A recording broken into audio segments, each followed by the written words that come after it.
once again, folks, and welcome back to another session of my Artsy Musings. Hope you're enjoying the journey so far. If you are just recently happed upon my channel, then welcome, and if you like what you see, please do subscribe and hit the like button and the bell icon to get notifications of any future uploads. And yes, if you are an existing subscriber, welcome once again, welcome back. Good to have you on board. So yes, we are exploring yet another portrait this week, in this series rather, of this time my little sage. And we began yesterday with a very rough skeleton sketch that I then started to work with, and we got this far during yesterday's session, the previous session, and yeah, so we continue today. So this is the second session of 4, depending. So yes, let me just carry on with this. As I do along the way generally, and I end off the session, and then I step back and have a look at how it's panning out, and realize that her the top of her head is not quite, needs to be a bit higher up here.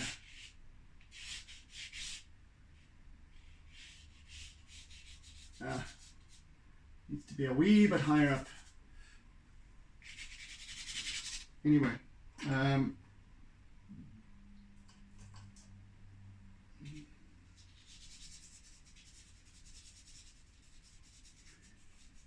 that aside, all is looking okie dokie.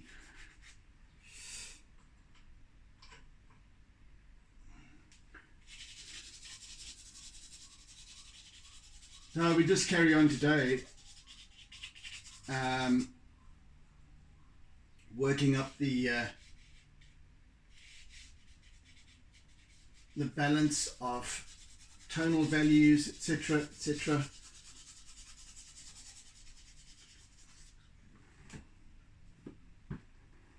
She does look a bit like a monkey at this point, but like a vervet monkey, but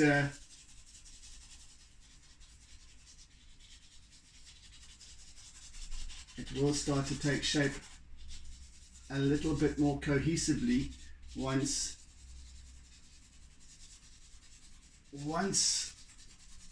color is brought into the fray.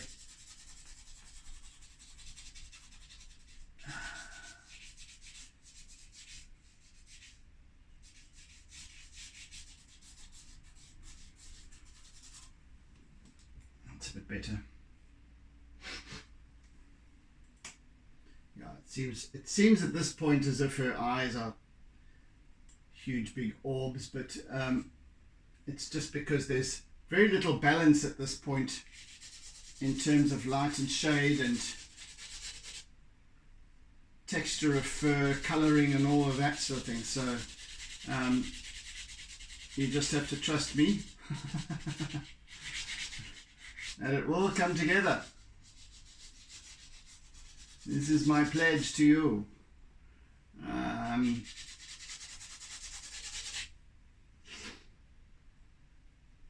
think that I need to be starting to add a little bit of color now at this point. So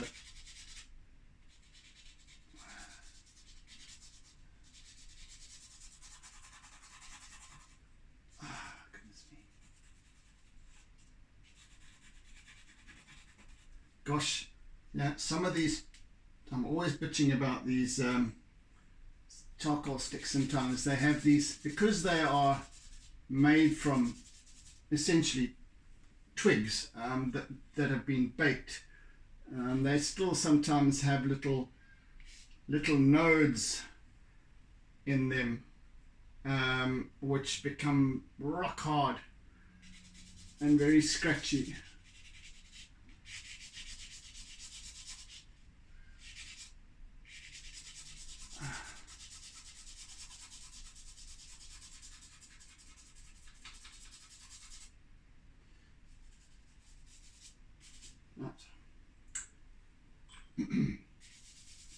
I just want to soften this a little bit for now. Actually, wait, let's just do a little bit more and then I can soften it.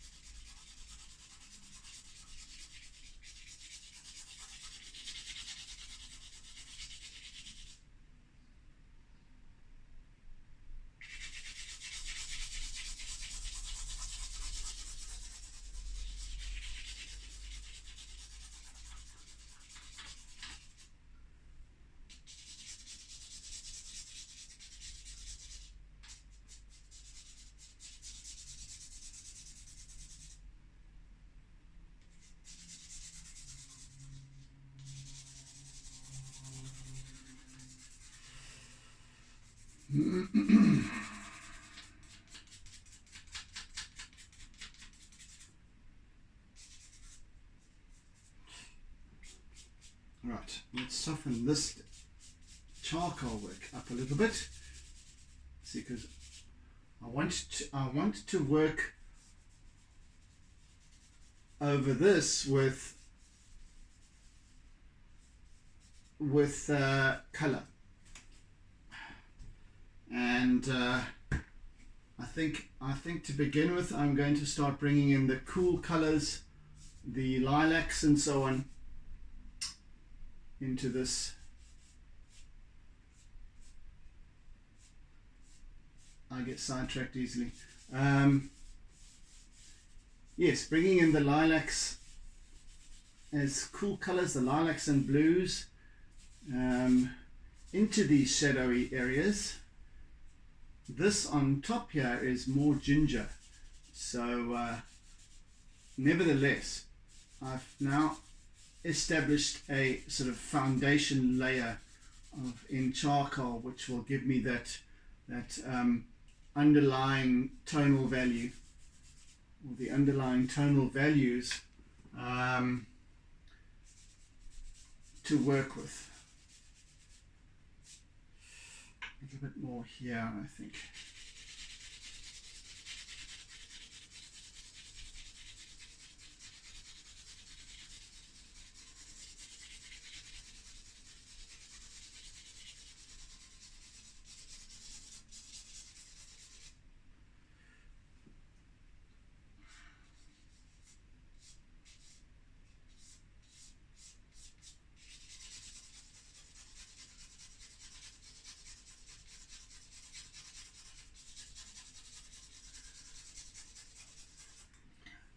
So as I was saying during the previous session, at this point she looks a bit like a, well, today she looks to me a bit like a monkey, but in the previous session I was saying she looks a bit like a lion with this great big mane, but that's all just shadowy areas that I'm looking to build on now.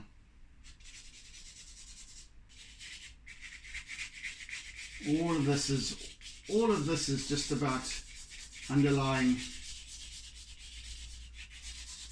an underlying layer of tone.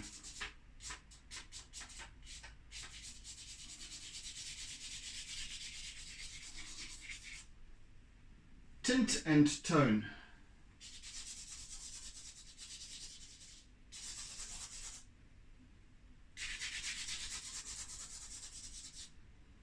And basically what that equates to is contrast. So, right.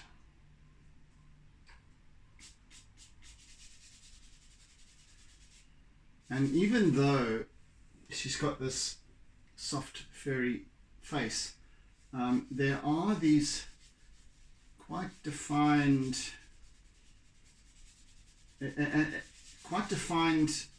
almost lines where there's a differentiation between the dark or the shadowy areas and the cast light, that's fur that's catching the light.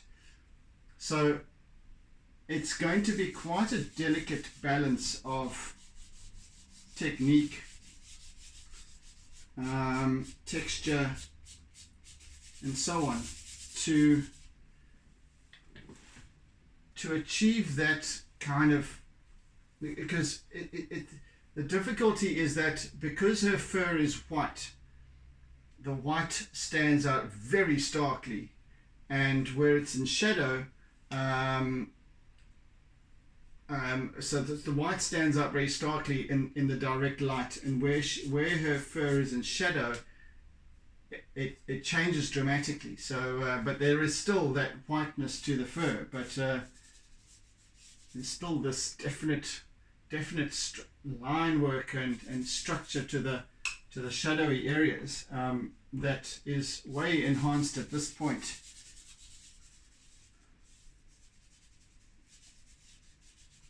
Sound like I'm making excuses for a cat portrait that actually ends up looking like a monkey, but it's not going to be that way, I hope.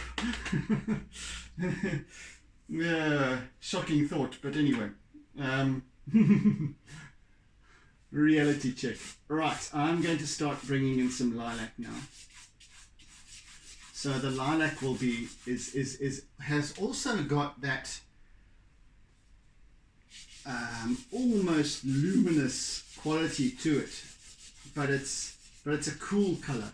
So it kind of lends itself to that luminous essence of the white fur.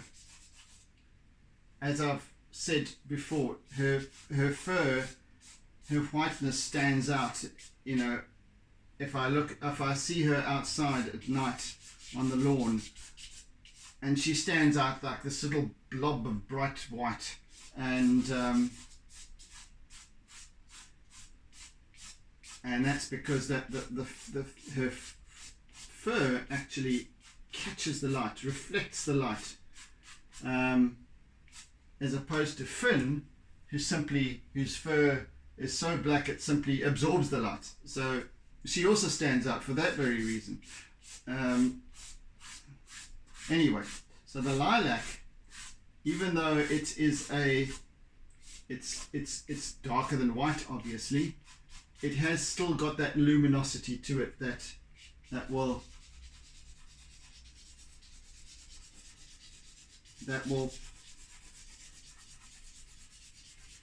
accentuate the whiteness, but also indicate shade. If that makes any sense. See that there aren't any deep cast shadows here. So in fact with this fur, this white fur, there can't really be. even in the most direct of lighting, very seldom will you find her fur not reflecting light somehow. So anyway, that's why I'm going to soften that darkness with this this lilac and a little blue and what have you going through, and work through this in layers.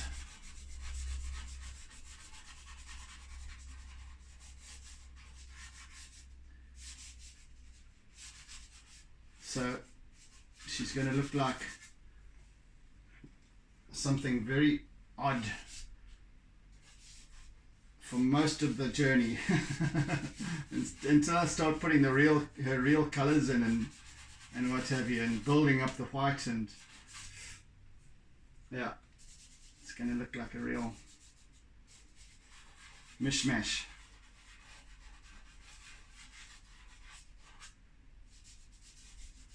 In fact, she's going to look a little bit pop art and for a while. There's a thought. Do a pop art cat. Most definitely a thought, actually. Why does it always have to be true color?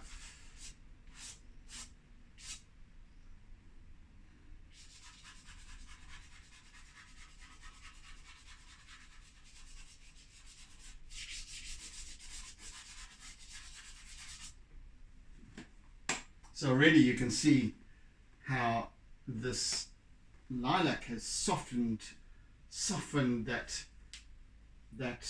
charcoal, although the charcoal still kind of shows through as an underlying layer, underlay.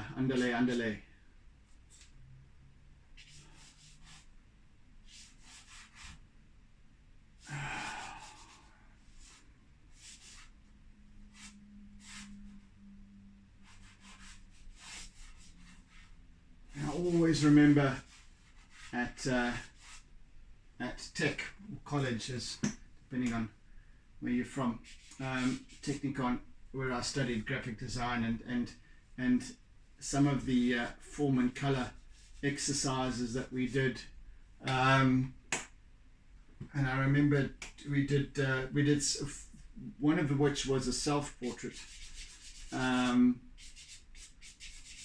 the other was an animal. And well, with the self-portrait we had to do one version in just grayscale, black and white, not black and white but grayscale, so using a gradients of from white to black, and the other version, which was identical, was in color. And then the other image that we did was an animal, I think it was. And so I remember doing a tiger, and it was an acrylic painting. I don't know, A3, A2, I forget what size it was, and always there we would start off the of course we do our pencil sketch underneath and first, and then after that we would paint in acrylics. We would paint in our contrasting light and shade, and with the light areas we would use very bright yellows and oranges and what have you, warm colors, and then on the shadowy areas, and of course with a tiger you've got very contrasting coloring as well, so your basis was this very contrasting, so bright yellows and oranges and so on, and then deep blues, purples, greens and so on in the shadowy areas, it really looked very pop artish and quite atrocious actually to begin with, and then you painted, allowed that to dry, that layer to dry, and then painted over that in the more true colors, and depending on your technique, using a dry brush, in other words using paint that was heading towards drying, so very little use of water, so just applying, so that the underlying layers kind of poked through, so it gave it this foundation of rich color to work with. And I really always remembered that, because I always found that it was amazed that it actually made the artwork so much more punchy.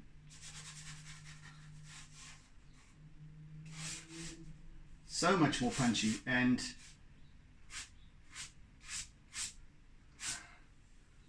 it really did make a huge difference. And I guess they were teaching the same sort of principles in fine art, but yet to another level, which I didn't get to in graphic design. It was more commercially orientated design, and illustration and so on. But the essence of it was that, you know, I see other artists, and hey, you know, each to their own, but I do see other artists also just paint. They paint what they see. They paint the color exactly as they see it. Some go to other levels, and they mix and mix their colors on the actual substrate or canvas or whatever. Yeah, and that's also quite an interesting way of going about it. But yeah, it was something that just always stuck with me, and it's always kind of helped me in a way to perceive an artwork differently. So you start looking at it objectively, in that you need a foundation, and then working towards that kind of end result. I'm losing track of what I'm doing here, so I must just focus a little bit because I'm talking too much. I'm not applying myself to my work. Not that I always need to, but it's always advisable, hey?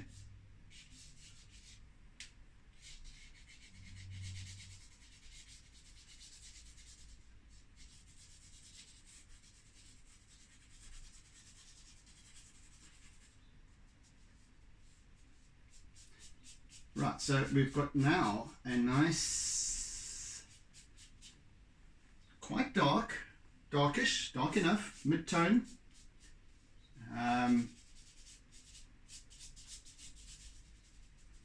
shadowy area,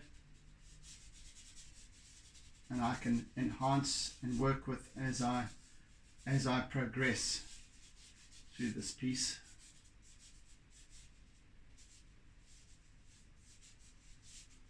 Right.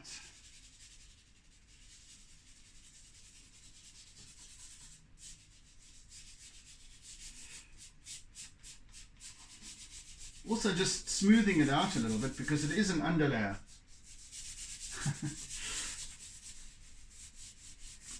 Where her fur catches the light, I'm not looking to put in any color, because not even yellow, because her fur is white, crisp white, and I want to maintain the integrity of that for this piece anyway.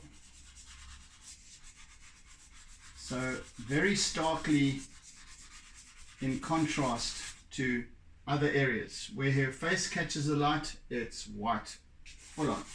In fact, you can hardly even see any undulations in the surface. So that's going to be a trick to work with, and I'm going to have to use a little bit of almost creative license to make that possible.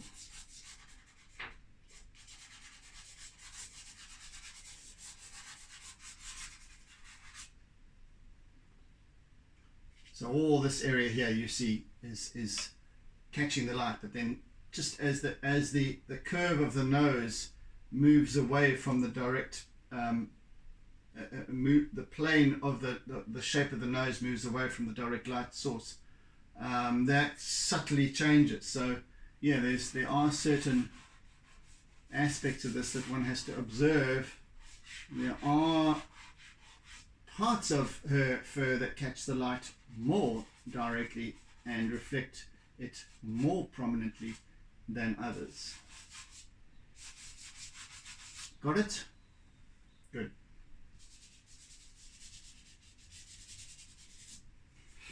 Right, now I want to use a little bit of this sort of pseudo Conte. This is one that I purchased locally, that is much harder than the other Conte crayons that I use, and I had spurned them at a point, but I think that for the purposes of this, it's fine just to build a little bit of whiteness subtly.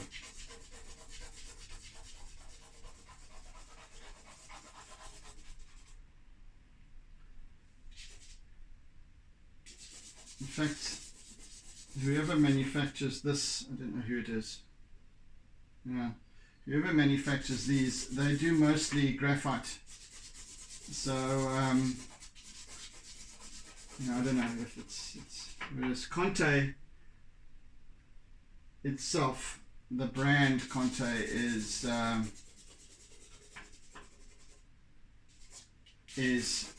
just that. It's purposefully Conte.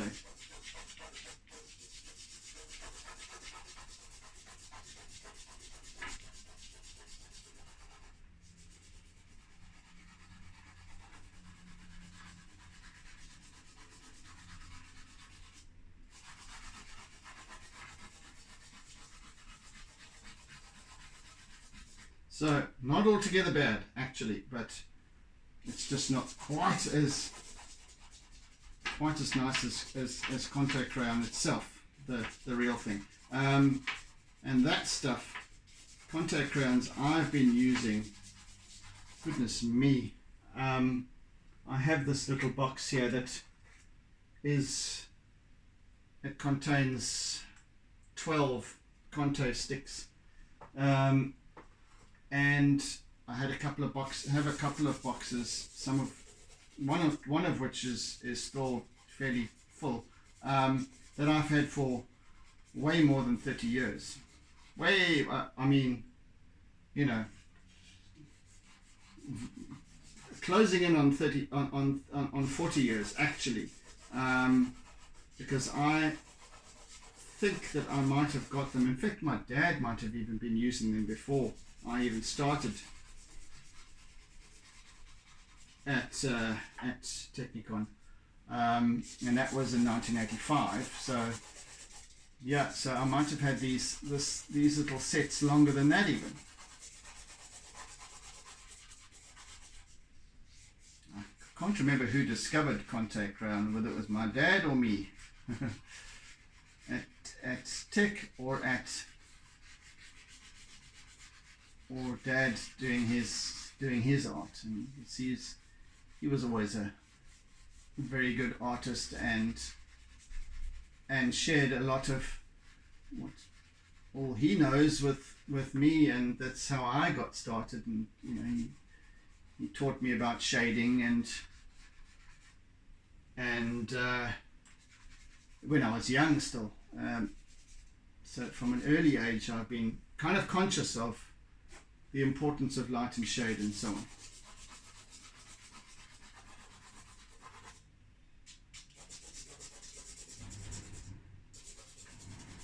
Goodness me, what's that noise?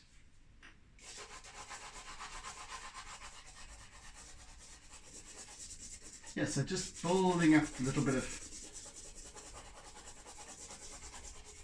texture here, underlying texture. See, I can also use the grayness of the paper as shade. So that's got a tone, and that's kind of a mid-tone grey as well. Perhaps like a 20% grey, if you want to call it that.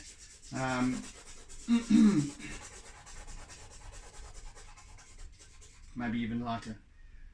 But so that also, and that's why I love this paper. Once again, I'm always going on about that, but I do enjoy working with this paper. It's just got that right balance of tone and texture and thickness, so you can use acrylics quite liberally on it as well.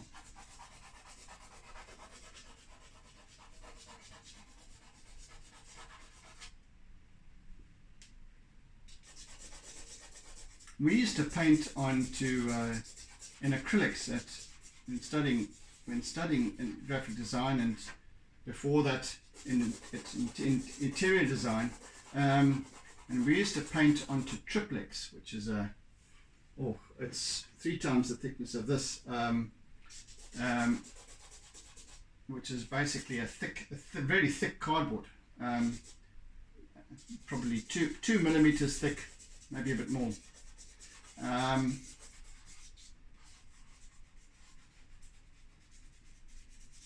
And we used to paint onto that in acrylics and what have you, and gouache.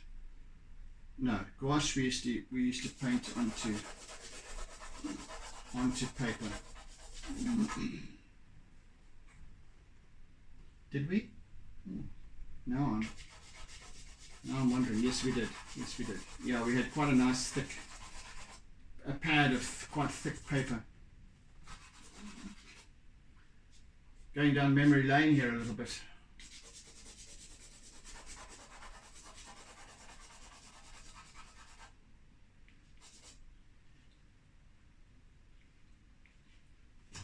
I think I set this.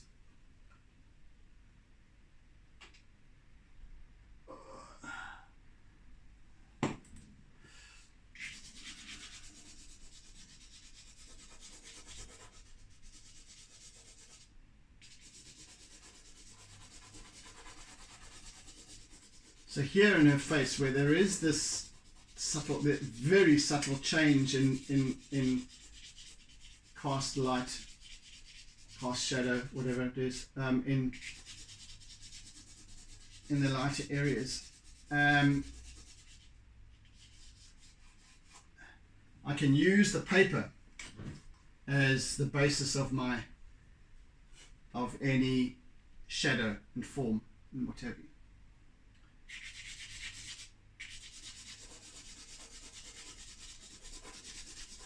This is really all about building up the texture.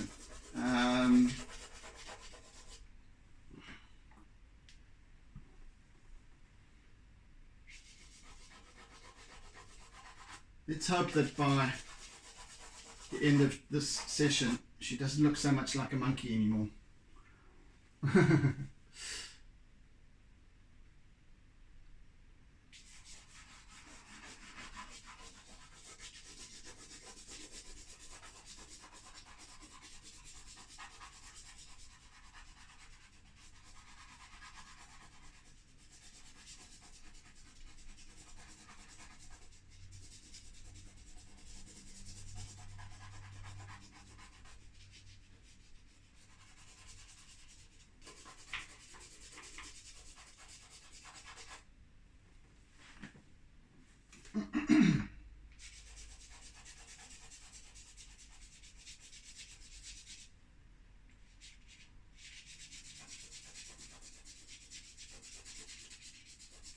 Yes, and as I had mentioned before, she's got this strange little black pigment marking on her nose, on the skin of her nose, as well as in her fur and on the side of her nose, which is actually quite a defining feature for her. But yeah, so I have to work that in as well. So you'll notice that wherever I'm working with the form, almost three-dimensional form of the face. So kind of following how the fur is laid out.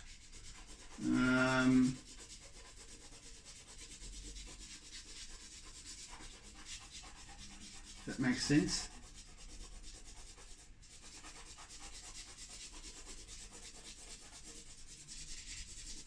So there's these little subtle changes in direction which are important to observe and to follow, because that lends itself to creating form and dimension, etc. Especially when I'm working with the white, because that needs to be observed.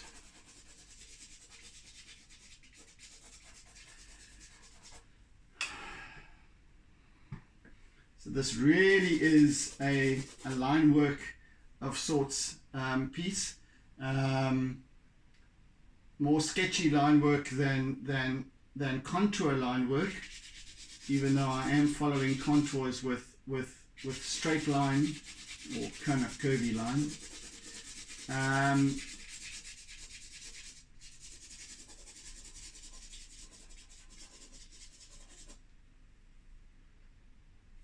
But it is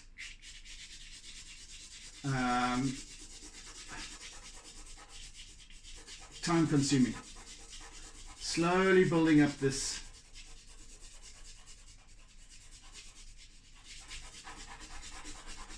slowly building it up, little by little by little. And I shall shift on to my contact crayon and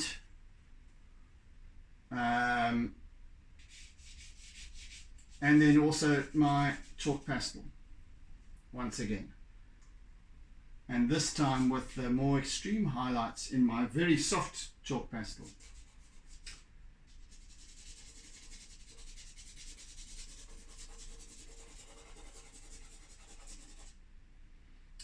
I think, let me just for the hell of it, I just want to start introducing a little bit of color here, just so that we can start, this thing starts to work a little bit, eh? Let's just indicate a little bit of the, and I'm using a sort of a terracotta here, but it's it's kind of together with a sort of a marigold. I can build up this gingeriness, because even with the ginger, there's still darks and lights, and so I need to use quite a range of, from orange through to brown, and even a little bit of yellow as well, and of course there's interspersed with a little bit of white, but let's just make a start with this so far and see how it integrates. See already that some of these darker markings start to soften a little bit, don't become so glaring.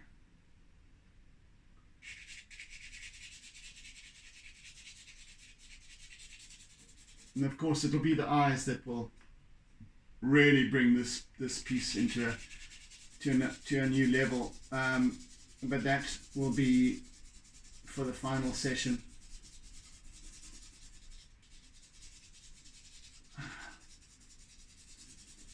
I like to keep a little bit of drama going. The eternal showman. Not.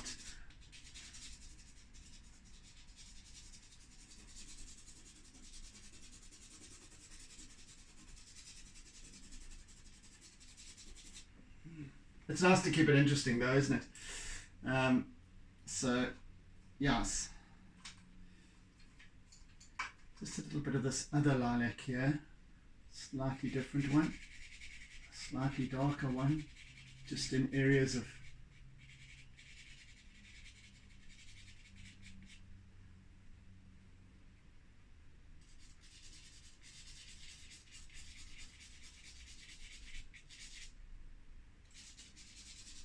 so I've got a couple of different, 2 or 3 different hues of lilac. Huey Lewis in the News, which I shall employ together, working together to create form. Anyway, I digress.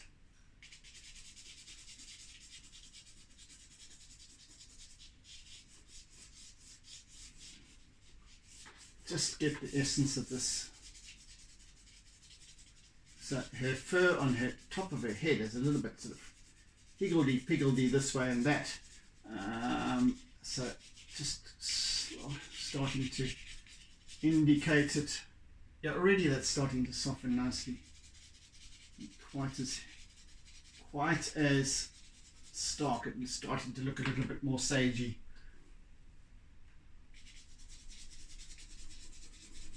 Although these eyes are off-putting at this point, because they are so there, and they need to soften and they need to darken a little bit and they need to go the greeny bluey sort of way, and that will really pull it all together. So I'm going to spend a lot of time on the eyes, working on the eyes, the subtleties of light play in the eyes, colors, etc. Very, very important. Muchos, muchos importantes. Whatever that means.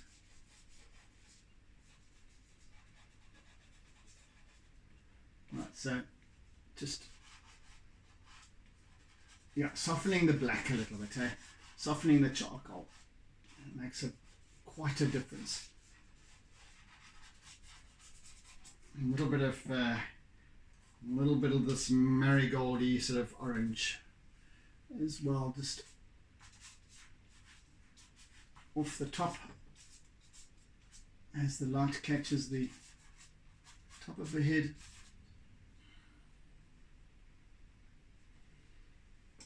And this is kind of early morning light, and she's actually I captured her sitting in a fork up above me in a leopard tree, my favorite tree, and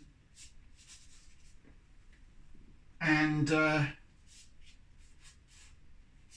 she is. There's little Sage. Come and say hello. Are you going to come and say hello, Sage? Okay, no. Ah, damn.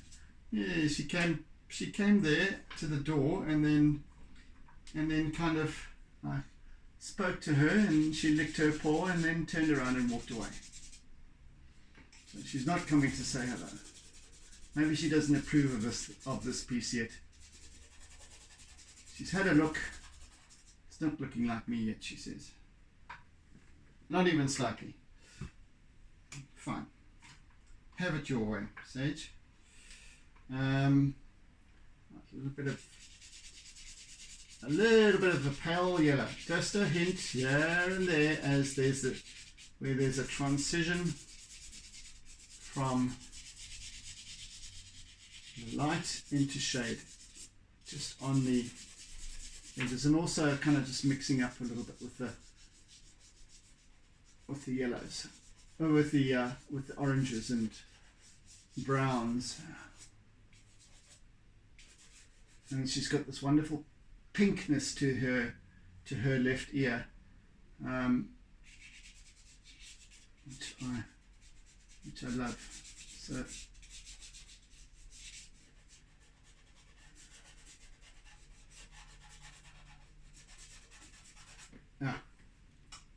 I think that's coming on satisfactorily.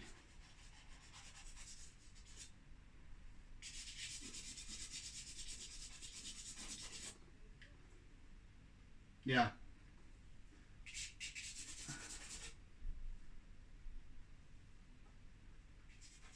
Right, guys, I think I'm out of time for today's session. So there's Sage. Come and see. Come and see. Come and see. Here she is.